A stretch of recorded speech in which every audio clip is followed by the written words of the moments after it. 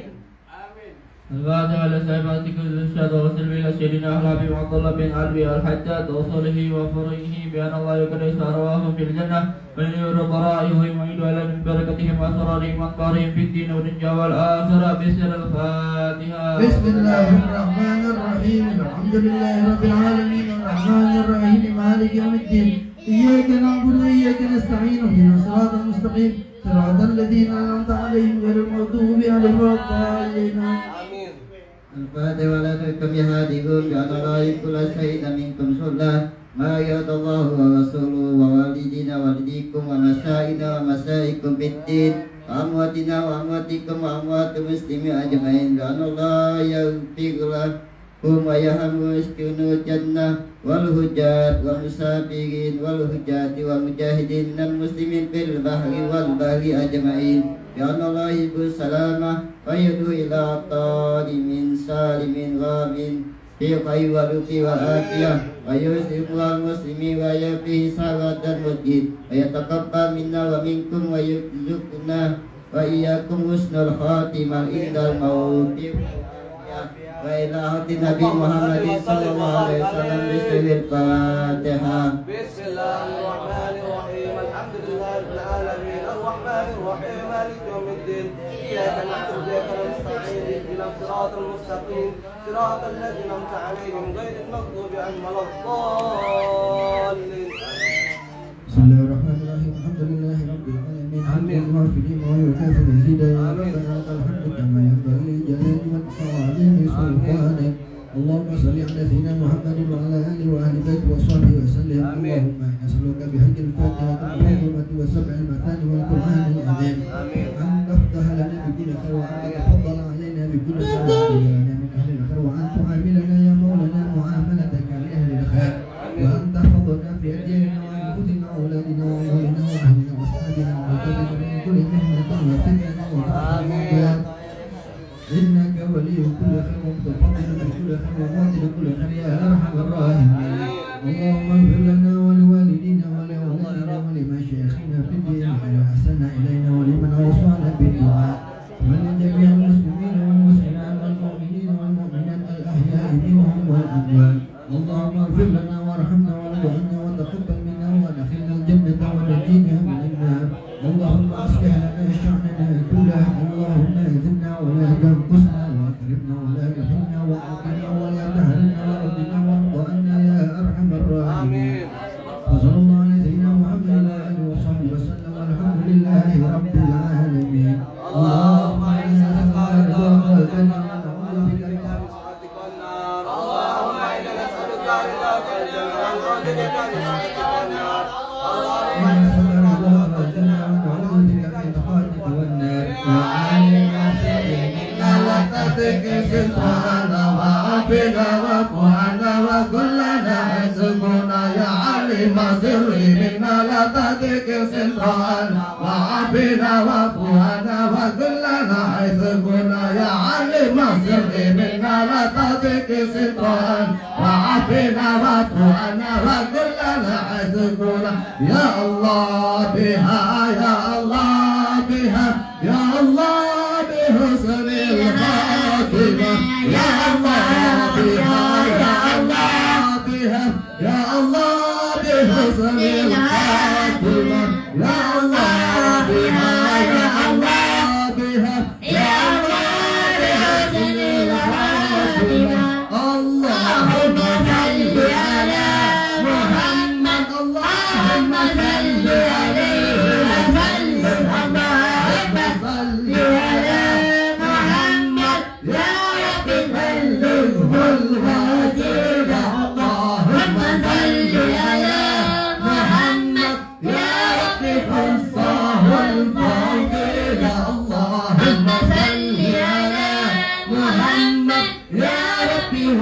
عن الصحابة اللهم صل على محمد يا ربي وارض عن الصلاة اللهم صل على محمد يا ربي وارض عن المشايخ اللهم صل على محمد يا ربي وارحم والدينا اللهم صل على محمد يا ربي وارحم والدينا اللهم صل على محمد يا ربي وارحم والدينا اللهم صل على محمد يا ربي وارحم والدينا اللهم صل على محمد يا ربي وارحم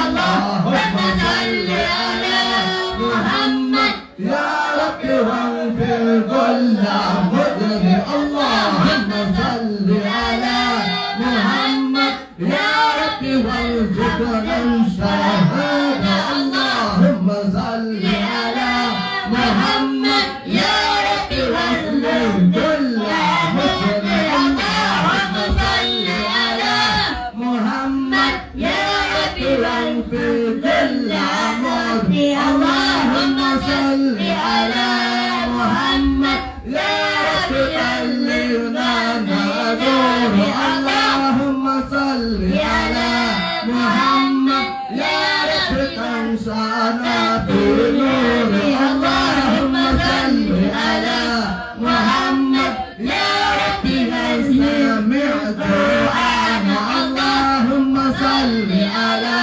محمد يا ربي لن تقطع وعدانا اللهم صل على محمد يا ربي سلطانك وأمانة اللهم صل على محمد يا ربي واسكننا ديانا اللهم صل على محمد يا ربي أجرنا من عذاب اللهم صل على محمد يا ربي واختم بالمشافى اللهم صل على محمد يا ربي صل عليه وسلم يا أمان الغائبين آمنا بما نهى يا أمان الغائبين سلمنا بما نهى يا أمان الغائبين آمنا بما نهى يا أمان الغائبين آمنا بما نهى يا أمان الغائبين سلمنا بما نهى يا منجي الغائبين آمنا بما نهى يا أمان الغائبين آمنا بما نهى يا أمان الغائبين سلمنا بما نهى يا منجي الغائبين آمنا بما نهى يا لطيف لم يزل ربنا بما نزل لك لطيف لم تزل ربنا والمسلمين يا لطيف لم يزل ربنا بما نزل لك لطيف لم تزل ربنا والمسلمين يا لطيف لم يزل ربنا بما نزل لك لطيف لم تزل ربنا والمسلمين يا لطيف لم يزل يا أجل بقدر يا أجل بقدر ربنا ولطيف يا علي يا علي يا الله يا لطيفا بالخلق يا عجلا بالخلق يا خطيرا بالخلق ربنا يا لطيف يا علي يا خبير يا الله يا لطيفا بالخلق يا عجلا بالخلق يا خطيرا بالخلق ربنا يا لطيف يا علي يا خبير يا الله يا حافظ يا حافظ يا كافي يا مؤمن يا حافظ يا حافظ يا كافي يا مؤمن يا حافظ يا حافظ يا كافي يا مؤمن يا الله بالتوبة توبة المغفرة والجمال الدنيا والآخرة يا الله بالتوبة توبة المغفرة والجمال الدنيا والآخرة يا الله بالتوبة توبة المغفرة والجمال الدنيا والآخرة يا ربنا يسر لنا أمورنا بالله سيدنا محمد عليه ربنا يسر لنا أمورنا بجاهه سيدنا محمد عليه ربنا يسر لنا أمورنا بجاهه سيدنا محمد عليه جزا الله سلام خيرا جزا الله سلام محمد أنا وأهله جزا الله سلام خيرا جزا الله سلام محمد أنا وأهله جزا الله سلام محمد خيرا جزا الله سلام محمد أنا وأهله لا إله إلا الله الموجود في كل زمان لا إله إلا الله الموجود في كل مكان لا إله إلا الله المذكور في كل لسان لا إله إلا الله المعروف بالإحسان لا إله إلا الله ولا يوجد لا إله إلا الله الأمان الأمان من زوال الإيمان ومن فتنة الشيطان يا قديم الإحسان كم لك علينا الإحسان يسألك القديم يا حنان يا منان يا رحيم يا رحمن يا غفور يا غفار اغفر لنا وارحمنا وأنت خير الراحمين وصلى الله على محمد وعلى آله وصحبه وسلم والحمد لله رب العالمين.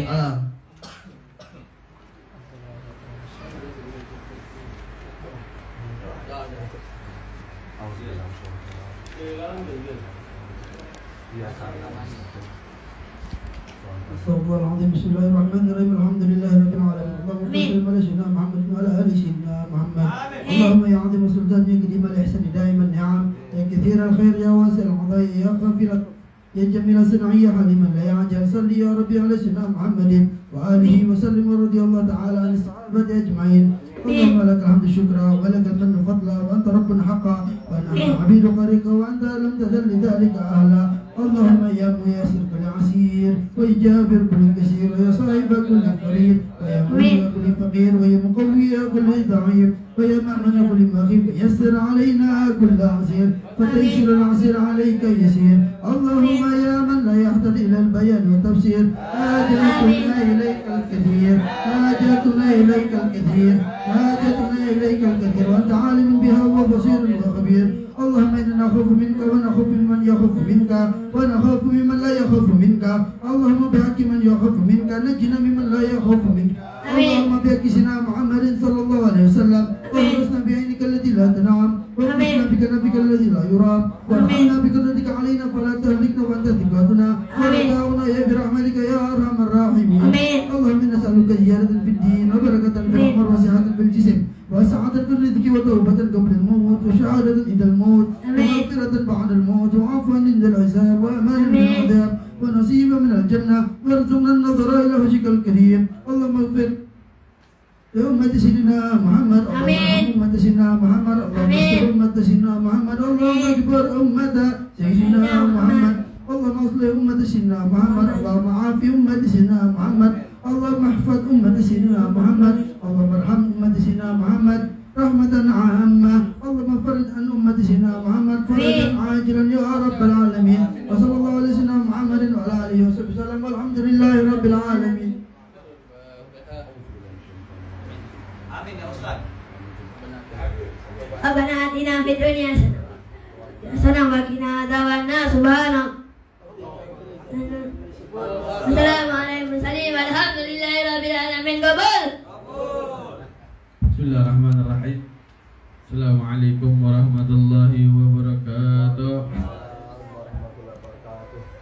Alhamdulillahi rabbil alamin wa bihi nasta'in ala dunya waddin wassalatu wassalamu ala asyrafil anbiya wal mursalin wa ala alihi wa sahbihi ajma'in. Allahumma salli wa sallim ala sayyidina Muhammadin wa ala ali sayyidina Muhammad. Allahumma rabbi shrah li sadri wa yassir li amri wa hlul min lisani yafqahu qawli.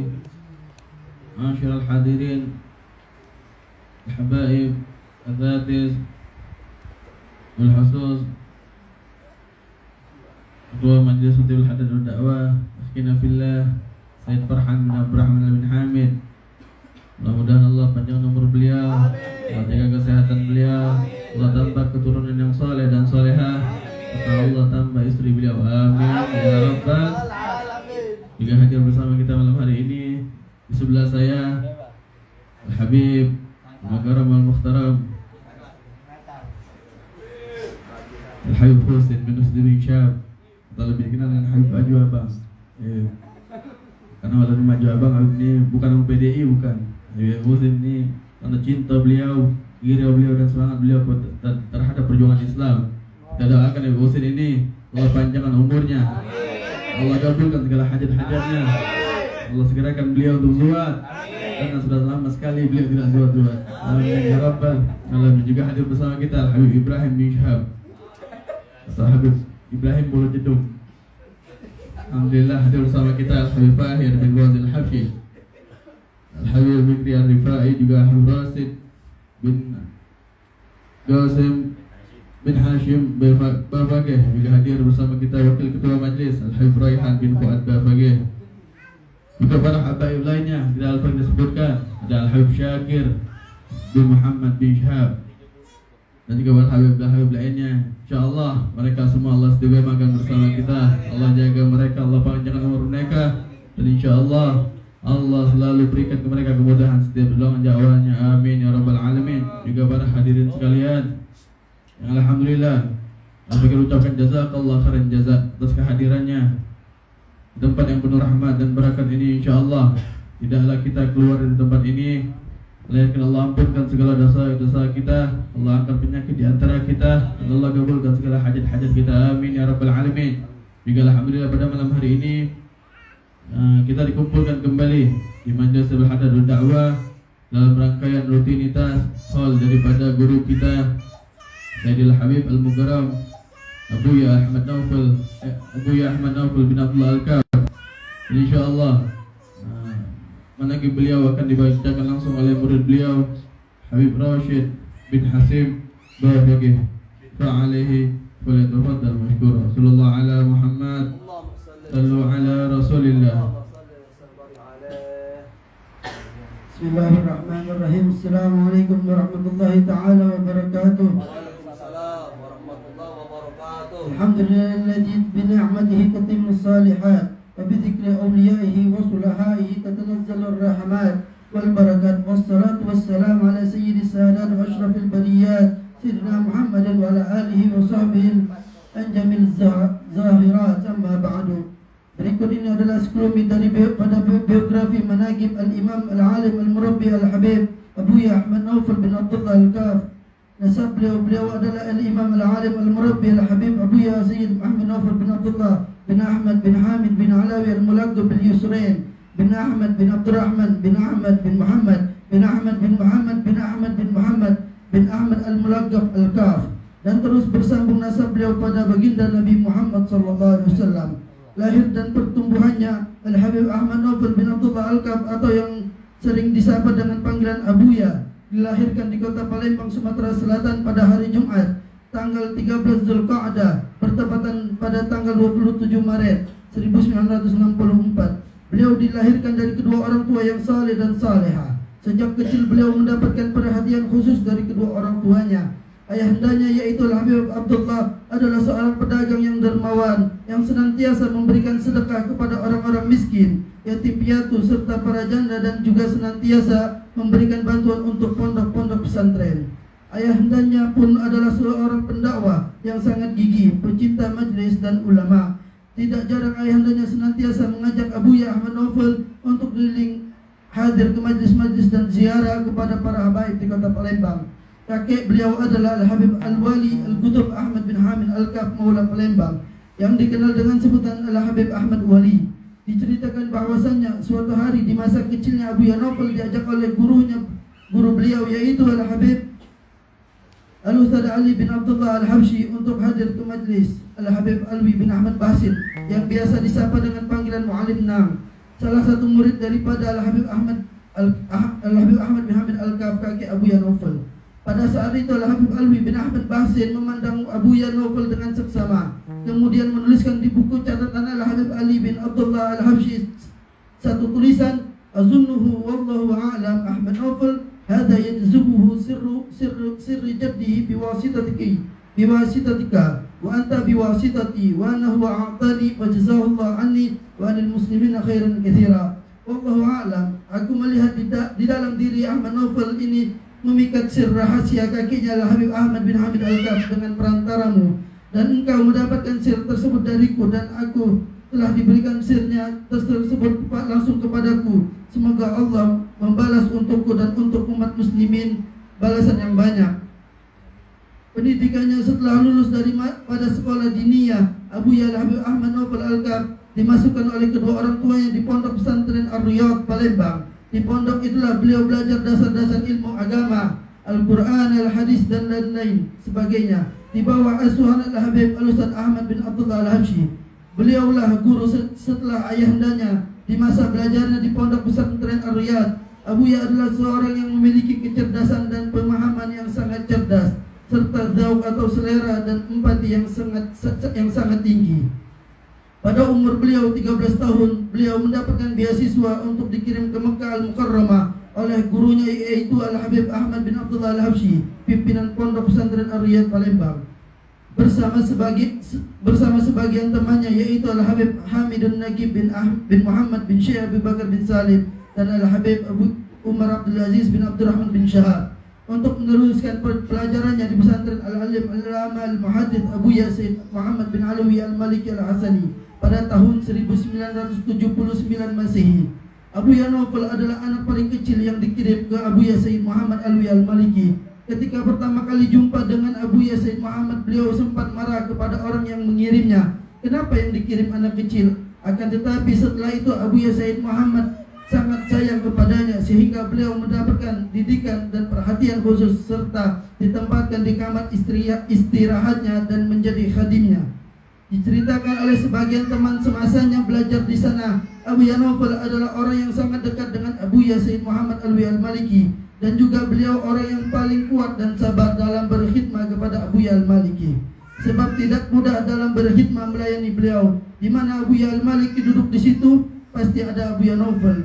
Abuya Sayyid Muhammad Alawi Al-Maliki pernah berkata kepada Abuya Naufal, "Ya Naufal, qadamtani khidmah la aqdiru ansaha." Wahai Naufal, engkau telah berkhidmah kepadaku suatu khidmah yang tidak akan bisa kulupakan. Dengan tekad hati yang kuat dan kesabaran yang besar dalam berkhidmah, Abuya Naufal mendapatkan jaminan khusus dari gurunya Abuya Sayyid Muhammad Alawi Al-Maliki dengan mengatakan kepadanya, "Ya Naufal, ashfa'uka yaumal qiyamah." Wahai Naufal, kelak aku akan memberimu syafaat di hari kiamat. Di pertengahan belajarnya di kota Mekah, suatu hari Abuya Naufal merasa jenuh yang mendorongnya ingin pulang ke tanah air karena rindu kepada keluarganya. Beliau pun mendatangi gurunya Abuya Sayyid Muhammad Alawi Al-Maliki dan mengeluh akan apa yang dirasakan. Maka setelah mendengarkan keluhan tersebut, Abuya Sayyid Muhammad Alawi Al-Maliki tidak memberinya izin untuk pulang, akan tetapi memerintahkan keluarga Abuya Naufal untuk datang ke Mekah. Bahkan Abuya Sayyid Muhammad menyiapkan satu kamar khusus untuk menjadi tempat tinggal keluarga Abuya Naufal. Kamar itu pun diberi dengan sebutan Ghurfa Ummi Naufal. Guru-guru Abuya Naufal sangatlah banyak. Di antara guru beliau yaitu Al-Muhaddits Al-Haramain Abuya Sayyid Muhammad bin Alawi Al-Maliki Al-Hasani, Al-Habib Alwi bin Ahmad Bahsin, Al-Habib Umar bin Syekh bin Syahab, Al-Habib Ahmad bin Abdullah Al-Habsyi, pimpinan pondok pesantren Ar-Riyadh, Al-Habib Ali bin Abdullah Al-Habsyi atau yang lebih dikenal Al-Ustaz Ali Alim, Al-Habib Ali bin Husain Al-Aidi, Al-Syekh Abdullah Al-Lahji, Al-Syekh Hasan Al-Mashar, Al-Syekh Muhammad Ali As-Sabuni, Al-Syekh Abdullah Dardum, Al-Syekh Ahmad Ar-Ruqaimi, dan masih banyak lagi daripada guru-guru beliau. Abuya Naufal juga banyak berjumpa dan mengambil sanad serta talbis dan talqim dari para ulama dan awliya di masanya, seperti Al-Qutb Al-Habib Abdul Qadir bin Ahmad Sigaf, Al-Habib Ahmad Majhur bin Taha Al-Haddad, Al-Habib Ali bin Ahmad bin Hasan Al-Attas, serta Al-Habib Abdullah bin Muhammad bin Alawi bin Syahab. Dakwah dan penyebaran ilmu. Di tahun 1987 Abuya Sayyid Muhammad Alawi Al-Maliki memberikan isyarat kepada Abuya Naufal untuk pulang ke tanah air setelah mendapatkan didikan dan perhatian khusus. Selama 8 tahun, selama belajar di sanalah Abuya Naufal mengarang satu karangan kitab sejarah baginda Nabi Muhammad SAW yang diberi nama Tadhkiru Ahlul Huyam bi Sirati Khairil Anam. Setelah pulang dari Mekah, Abuya Naufal mengajar di alma maternya yaitu Pondok Pesantren Ar-Riyadh, juga mengajar di Madrasah Darul Muttaqin Palembang. Abu Yanofal memulai dakwahnya dengan membuka madrasah Haramain, jembatan bagi anak-anak untuk masuk pesantren. Belajarnya malam hari sehingga kerap disebut dengan sebutan sekolah malam. Beberapa lama mengajar di Palembang, beliau diajak hijrah untuk mengajar di Pondok Pesantren Al-Khairat Bekasi oleh Al-Habib Hamid Nagib Syekh Abu Bakar bin Salim dan Al-Habib Ahmad bin Hasan Fada. Setelah terjadinya permasalahan Syiah pada saat itu di kota Palembang, sebelum menjatuhkan pilihannya itu, Abu Yanofal melakukan salat istikharah karena di Palembang beliau juga sudah banyak tanah 2 hektar untuk dijadikan pembangunan pondok pesantren yang sekarang dipegang oleh teman perjuangannya sekaligus ipar beliau, yaitu Al-Habib Umar Abdul Aziz bin Abdurrahman bin Syahab yang telah mendirikan di tanah tersebut pondok pesantren Ribatul Muhibbin. Setelah salat istikharah, Abu yang mendapat jawaban bermimpi pindah ke Madinatul Munawwarah, artinya beliau harus hijrah. Kemudian beliau sowan silaturahmi ke Habib Al-Ustaz Umar bin Ahmad bin Syahab, seorang ulama dan wali di Palembang, untuk menanyakan perihal istikharahnya itu. Maka Habib Al-Ustaz Umar bin Ahmad bin Syahab mengajurkan kepadanya untuk hijrah safar melakukan perjalanan. Akhirnya beliau pun hijrah dan mengajar di Pondok Pesantren Al-Khairat Bekasi. Pembangunan Pondok Pesantren Darul Habib setelah 5 tahun mengajar di Bekasi, Abu Yanofal mendapatkan sebidang tanah yang diwakafkan kepadanya di Desa Munjul, Ciambar, Parungkuda, Sukabumi. Pada tahun 1998 Masehi, beliau memulai dan merintis untuk membangun pondok pesantren. Sedikit demi sedikit beliau berjuang untuk membangun satu demi satu bangunan dengan penuh kesabaran dan himmah yang kuat serta tawakal yang sangat tinggi. Ketika Abu Ya ditanya soal dana untuk merintis dan membangun pondok pesantren serta menghidupi santri-santri yang belajar, beliau pun tersenyum dan mengatakan, as-sagi bagi, yang menuang atau yang memberi itu kan selalu ada. Kalau dihitung secara akal tidak akan mungkin, tapi Allah Subhanahu wa Ta'ala selalu akan membantu dan memberi rizki.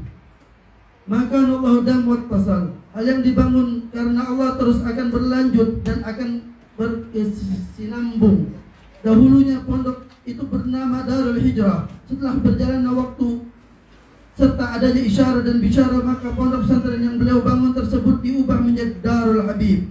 Dan semangatnya yang berapi-api dan tarbiyahnya yang sangat terpuji serta sifat istiqamah dan ikhlas yang dimiliki, timbullah banyak animo masyarakat untuk menitipkan putra dan putrinya kepada Abu Yanofal Al-Kaf.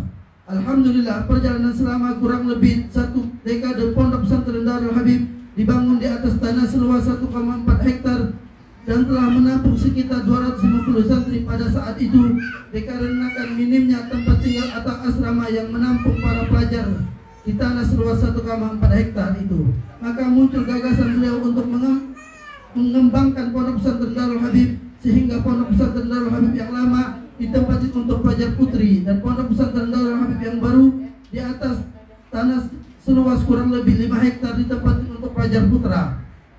Di dalam membangun pondok pesantren, beliau ingin sekali menghilangkan prasangka masyarakat yang subjektif dan tidak tepat tentang penilaian pondok pesantren yang kumuh dan tidak rapi, sehingga beliau membangun dan memberikan fasilitas sarana dan prasarana yang baik dan indah untuk dinikmati oleh anak santri dan santriwati serta tamu yang berkunjung.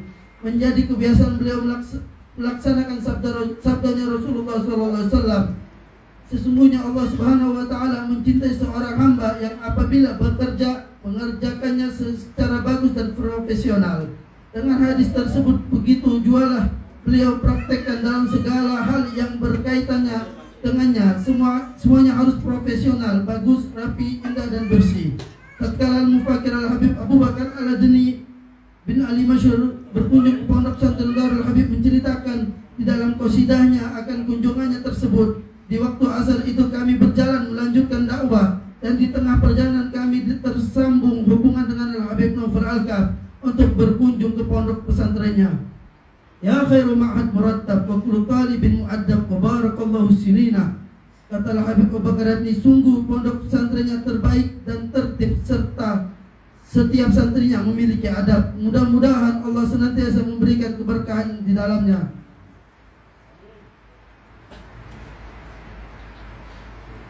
Tarbiyah dan perhatiannya terhadap santri, hal yang paling utama yang beliau berikan untuk santrinya adalah tarbiyatul akhlak. Jiwa mereka dididik sopan santun, rendah hati, merasa diri hina di hadapan Allah Subhanahu wa Ta'ala, dan sesama tidak boleh sombong dan membanggakan diri. Beliau mengatakan, man yatadallalullah wal syekhi sara azizan indallah. Siapa orang yang mau merendahkan diri untuk Allah dan gurunya, maka hakikatnya ia agung di sisi Allah Subhanahu wa taala. Dari rahasia kesuksesannya dalam mendidik dan mengajar para santrinya adalah semangat untuk memberikan perhatian dan rasa cinta terhadap santri-santrinya. Beliau mengatakan kesuksesan seorang santri dalam menuntut ilmu dapat diraih dengan adanya 3 faktor. Guru yang semangat, anak yang giat, dan orang tua yang kuat. Ketika ketiganya bersinergi, maka kesuksesan pun akan terjadi. Di awal dalam merintis pondok, Abuya kerap makan dan tidur bersama para santri-santrinya. Demi memberikan perhatian khusus dari awal mereka bangun tidur sampai mereka kembali tidur. Beliau akan menanyakan santri-santrinya yang tak terlihat dari pandangannya. Dan juga beliau tidak akan tinggal diam apabila melihat sedikit atau secuil kesalahan yang dilakukan oleh santrinya. Baik itu dari segi akhlak, kebersihan, ketertiban, konsisten dalam waktu dan peraturan, pembelajaran dan lain sebagainya, sehingga beliau mengatakan alladzi yuhibbuk yansahuka. Orang yang mencintaimu pasti akan menasihatimu. Walladzi la yuhibbuk la yas'al anka. Dan orang yang tidak mencintaimu, ia tidak akan menanyakan dirimu. Seperti halnya salah dalam gaya atau cara membaca, beliau mengatakan al-qira'ah nisful ilm. Iqra' hatta yafham man yasma' qira'atuka walau kana biduni kitab. Membaca itu setengahnya ilmu, maka bacalah dengan bagus sehingga orang yang mendengar bacaan itu paham walaupun mereka tidak memegang kitab. Dari segi belajar, beliau sering mengingatkan apa yang dikatakan oleh Rasulullah SAW kepada Sayyidina Zaid bin Haritha. Araftu falsaf, ketika engkau sudah mengetahui suatu ilmu, maka lazimkanlah untuk mengamalkannya. Dan juga beliau sering mengatakan al-fursa idza ma fattaha raja'at 'alaika bugsa. Kesempatan jika tidak kau ambil maka akan menjadi penyesalanmu. Ketika ditanya perihal beliau menolak ketika diundang untuk ceramah, beliau mengatakan, sekarang saya fokus di pesantren karena mengurus santri ini perlu konsentrasi penuh, perlu kesabaran yang luar biasa. Apalagi santri berasal dari seluruh Indonesia dan luar negeri dengan latar belakang dan budaya yang berbeda-beda. Kalau saya berdakwah juga di luar, anak-anak nanti bisa tidak terkontrol. Beliau selalu mengajarkan dan menanamkan kepada santri-santrinya rasa cinta sejati kepada Rasulullah SAW dengan menteladani perangainya dan memperbanyak selawat atasnya. Beliau mengatakan, miqdaru mahabbatuka bin nabi miqdaru mutaba'atuka bin nabi. Kadar cintamu kepada nabi sesuai sebagaimana pengikutanmu terhadap nabi. Dengan rasa cinta tersebut, beliau memerintahkan kepada segenap santrinya untuk menghafal berbagai macam sighah atau teks salawat agar hati mereka selalu terpaut dengan kecintaan pada Rasulullah SAW. Wafat beliau beberapa bulan sebelum pulangnya beliau ke hariban Allah Subhanahu wa taala, beliau sendiri dengan gigih dan semangatnya untuk mendidik, memperhatikan dan mengajar langsung keluarga serta para santri-santri yang masih menetap di pondok pesantren Darul Habib selama masa liburan. Sampai tibalah rasa sakit yang beliau alami sehingga mengharuskan untuk dirawat di rumah sakit. Beliau wafat pada hari Senin 20 Dzulhijjah bertepatan pada tanggal 10 Agustus 2020 Masehi. Beliau dimakamkan di area Pondok Pesantren Darul Habib Putra. Banyak dari para pecinta dan muridnya yang hadir untuk ikut menyolatkan dan memakamkan beliau. Abuya Naufal meninggalkan 13 orang anak, 9 laki-laki dan 4 perempuan. Dan sesuai yang telah ditetapkan Musyriful Ma'ad Abuya As-Sayyid Ahmad bin Muhammad Alwi Al-Maliki, sepeninggalan Abuya Naufal yang menjadi pengganti atau khalifahnya yaitu Abuya Sayyid Muhammad Al-Baghir bin Ahmad Naufal Al-Kaf. 56 tahun dari umurnya yang penuh berkah, beliau telah berhasil mencetak pemuda dan generasi yang tangguh, membangun madrasah dan pondok pesantren serta meninggalkan kesan yang baik untuk semua orang. Ya Rabb wakrimna bisirri syekhina Syekhil Murabbi Wad Ahmad wa salli ya Rabbi ala Muhammad wa alihi wa sahbihi al-amjadi walhamdulillahi rabbil alamin. Wassalamualaikum warahmatullahi ta'ala wabarakatuh. Waalaikumsalam warahmatullahi wabarakatuh. Jazakallah khairan jazak. Akhirnya bila alhamdulillah bin Hasim Babagi yang telah menyampaikan sekelumit menagib daripada Mudirul Ma'had Ponpes Darul Habib Abuya Naufal bin Abdullah Al-Kaf. Mudah-mudahan kita semua mendapatkan barakah daripada sahibul hal. InsyaAllah kelak kita akan kumpulkan bersama beliau dan bersama jadduna Sayyidina Muhammad sallallahu alaihi wasallam. mempersingkat waktu dengan mengajarkan mau'izah hasanah, mau'izah singkat daripada murid beliau Sahibul Hal Al-Habib Abuya Naufal bin Abdul Ghaf yang akan disampaikan oleh Hina Fillah Al-Habib Fahir bin Fauzi Al-Habsyi fa'alihi falyatafaddal mashkura. Sallallahu ala Muhammad. Bismillahirrahmanirrahim. Assalamualaikum warahmatullahi ta'ala wabarakatuh. Waalaikumsalam warahmatullahi wabarakatuh. Innal hamdalillah nahmaduhu wa nasta'inuhu wa nastaghfiruh wa na'udzu billahi min shururi anfusina wa min sayyiati a'malina may yahdihillahu fala mudilla lahu wa may yudlilhu fala hadiya lahu. Ashhadu an la ilaha illallah wahdahu la sharika lahu wa anna sayyidina Muhammadan abduhu wa rasuluh. Allahumma salli wa sallim ala sayyidina Muhammad miftahi wa rahmatillah adada ma fi ilmillah salatan wa salaman daimaini bidawamil mulkillah wa ala alihi wa sahbihi wa man wala amma ba'du. Alhamdulillah al-mukarram wal muhtaramun yang sama-sama kita muliakan pada malam hari ini, yaitu para habaib dan hadirin yang tidak bisa Al-Faqir sebutkan namanya satu persatu, namun tidak mengurangi rasa cinta hormat Al-Faqir kepada antum-antum sekalian. Alhamdulillah, thumma alhamdulillah, perkumpulan kita di malam hari ini mengingat sosok orang yang mana beliau ini adalah murabbi, sosok pendidik yang mana bedanya ustadz sama pendidik itu sangatlah jauh. Murabbi yang mana beliau ini belajar langsung kepada Sayyid Muhammad bin Ali al-Malik al-Hasani dan termasuk murid yang dekat kepada Buya Maliki. Saya teringat daripada satu riwayat Sayyidatuna Aisyah radhiyallahu anha, yang mana ketika Sayyidina Aisyah itu nyari yang namanya jarum di kamarnya waktu lagi gelap, masuklah Rasul sallallahu alaihi wasallam ke hujrahnya Sayyidatuna Aisyah radhiyallahu anha. Ketika Rasul sallallahu alaihi wasallam masuk ke dalam hujrahnya, ke dalam kamarnya Sayyidatuna Aisyah radhiyallahu anha, tiba-tiba kamar yang gelap yang tadinya Sayyidina Aisyah radhiyallahu anha nyari jarum itu kemudian terang menerang, seakan-akan ada matahari yang masuk di kamar Sayyidatuna Aisyah radhiyallahu anha. Kemudian Rasul sallallahu alaihi wasallam bersabda, "Wailul liman lam yara yaumal qiyamah," kata Rasulullah. Celakalah, kata Rasulullah. Celakalah kalian bagi kalian yang tidak ketemu aku kelak di hari kiamat. Liman lam yara yaumal qiyamah, kata Rasulullah. Celaka kalian orang yang tidak ketemu denganku kelak di hari kiamat. Kemudian Sayyidatuna Aisyah radhiyallahu anha bertanya, "Ya Rasulullah, siapa orang yang tidak akan ketemu denganmu kelak di hari kiamat?" Apa yang dikatakan oleh Nabi sallallahu alaihi wasallam, "Al-bakhilu man dzukirtu innahu falam yusalli alayya." Orang yang ketika disebutkan namaku, kata Rasulullah, mereka tidak berselawat kepadaku. Nah, ini Abuya selalu mengingatkan hadis ini kepada santri-santrinya. Berarti ini Abuya ini ada hubungan khusus kepada Rasul sallallahu alaihi wasallam. Ada satu juga riwayat sosok seorang alim di zamannya, yaitu Sayyid Ahmad Ar-Rifai.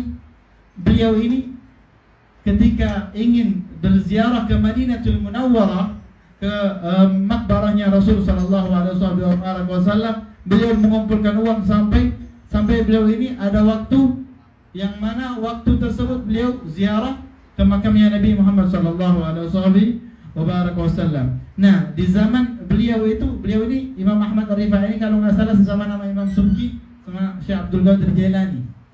Ketika beliau Imam Ahmad Ar-Rifai masuk ke dalam makbarahnya Nabi sallallahu alaihi wasallam, beliau mengeluarkan syair yang membuat orang-orang di sekitarnya itu kagum. Fi halatil bu'di ruhi kuntu ursiluha taqabbalil ardi wa hiya naibati, kata Imam Ahmad Ar-Rifai. Dari kejauhan, ya Rasulullah, aku ini mengirimkan ruhku karena aku ini rindu kepada engkau, ya Rasulullah. Taqabbalil ardi wa hiya naibati, aku ciumi tanah-tanah orang yang balik daripada Madinatul Munawwarah itu sebagai ganti aku ini rindu kepada engkau, ya Rasulullah. Fahadihi daulatun ashbahat qad hadar.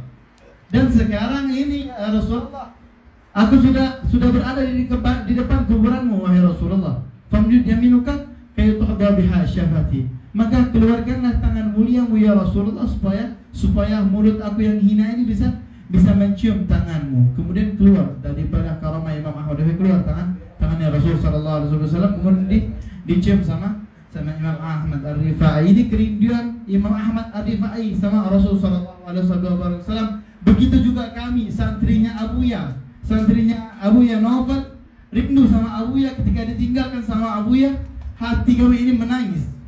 Seakan-akan kami ini tidak ada lagi yang mendidik kami selain Abuya. Abuya mengajarin kami bagaimana berakhlak sebagaimana akhlaknya Rasulullah. Abuya mengajarkan kami seakan-akan Rasulullah SAW lagi mengajarkan sahabatnya. Kami belajar sama Abuya itu seakan-akan ada Rasulullah di hadapan kami. Beliau mengajarkan sebagaimana yang dijelaskan sama Rasulullah. Beliau mendidik kami sebagaimana didikan Rasulullah kepada sahabatnya Rasul sallallahu alaihi wasallam. Al-Habib Ali bin Muhammad Al-Habsyi mengatakan di dalam satu qasidahnya, "Arifil haqqi li ahli al-haqqi wasluk ma'ahu." Ketahuilah orang yang baik itu, orang yang benar itu. Ketika engkau tahu, ketika engkau kenal, maka engkau akan berjalan di jalannya mereka. Ini Abuya, sosok daripada zuriatnya Nabi sallallahu alaihi wasallam yang menyenangkan hati Nabi sallallahu alaihi wasallam. Salah satu wali min auliyaillah, seorang pendidik, seorang mursyid, seorang yang mempunyai sanad ilmu yang jelas, yang beliau belajar kepada Imamul Hijaz, yaitu Abuya Sayyid Muhammad bin Ali al-Maliki, belajar kepada ayahnya sampai ke Nabi sallallahu alaihi wasallam. Jadi ketika ada sosok guru yang seperti itu, maka peganglah guru yang seperti itu. Di zaman sekarang ini sangatlah jarang guru-guru yang mempunyai sanad yang jelas, yang mempunyai murabbi. Murabbi itu mempunyai jiwa pendidik. Tidak ada lagi, sedikit di zaman sekarang ini. Dan alhamdulillah, Al-Faqir sangat bersyukur dan bersyukur kepada Allah dijadikan salah satu murid daripada muridnya beliau. Alhamdulillah juga, dan berterima kasih juga kepada Sahibul Bait yang telah melaksanakan haul. Ini alamatul mahabbah, ya. Alamatul mahabbah Sahibul Bait kepada ulama. Rasul sallallahu alaihi wasallam menjelaskan di dalam satu hadisnya, kun aliman atau muta'alliman atau mustami'an atau muhibban fala takun khamisan. Rasul sallallahu alaihi wasallam menjelaskan di dalam satu hadisnya, yang mana kata Rasul, jadilah engkau seorang alim. Kalau engkau tidak bisa menjadi orang alim, menjadi orang muta'allim. Orang yang muta'allim kadang hadir majlis, kadang enggak, itu susah. Yang ketiga, jadi mustami'an, orang yang pendengar. Kadang-kadang kita majlis saja enggak dengar. Jadi jadilah orang yang keempat ini. Kalau udah tidak bisa digerakannya, kun muhibban fala takun khamisan, jangan jadi orang yang kelima. Nah, ini alamat kita hadir di majlis ini, alamat kita cinta kepada Abuya, dan Abuya pasti cinta kepada Nabi sallallahu alaihi wasallam. Bakat man qad ra'ahu aw ra'a man ra'ahu. Beruntung kalian yang bisa memandang para habaib yang di sini. Yang habaib tersebut memandang guru-gurunya sampai musalsal sampai ke Rasul sallallahu alaihi wasallam. Alhamdulillah, dan juga bersyukur berapa juta kaki di muka bumi ini, di Palembang ini ada kaki, berapa kaki, berapa mulut di muka bumi ini, berapa hati di muka bumi ini. Tapi di malam hari ini cuma antum yang Allah pilih untuk hadir di tempat majlis yang mana di situ disebutkan halnya wali min awliyaillah, inda dzikrus salihin tatanazzalur rahmah. Ketika disebutkan nama-nama orang saleh, maka rahmat akan turun di tempat tersebut. Dan Al-Faqir jadi saksi ketika antum menyebutkan Abuya, mengingat siapa sosok guru-guru kami ini, insyaallah antum dapat nadrah dari Abuya, dapat nadrah dari Rasulullah, dan Allah ampuni dosa-dosa kita. Allah angkat derajat kita, Allah kumpulkan kelak kita bersama guru-guru kita, bersama orang-orang yang kita cinta ya di hari kiamat lagi. Rabbi fanfa'na bi barakatihim, Rabbi fanfa'na bi barakatihim, Rabbi fanfa'na bi barakati Abuya wa hadina lahsana bi hurmatihim wa amitna fi tariqi Abuya wa amitna fi tariqatihim wa ma'afati min al-fitani وهكذا مني والعفو منكم ثم السلام عليكم ورحمة الله تعالى وبركاته. Waalaikumsalam warahmatullahi Jazakallah khairan jazak.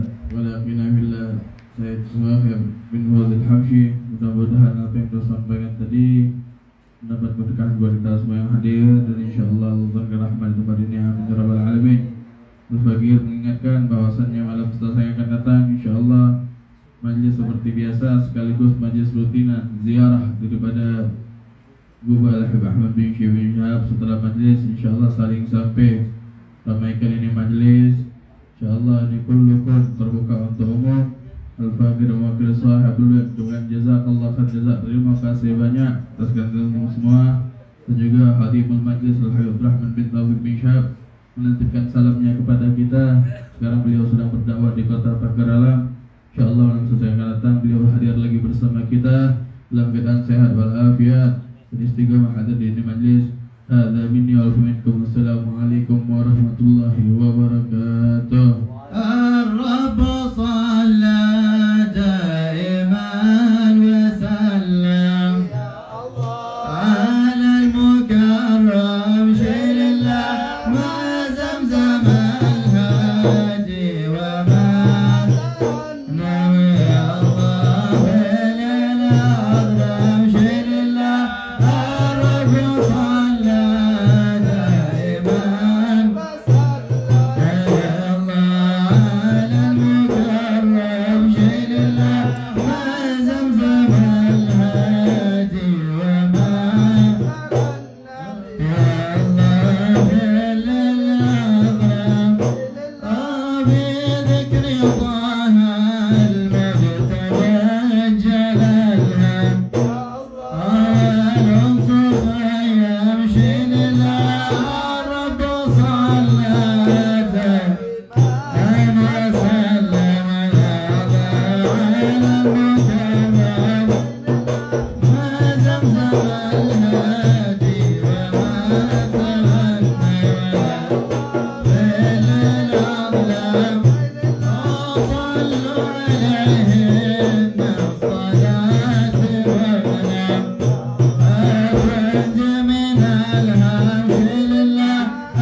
Insyaallah sekali lagi bagi ingatkan dalam setelah yang akan datang ini majlis akan hadir di tempat seperti ini.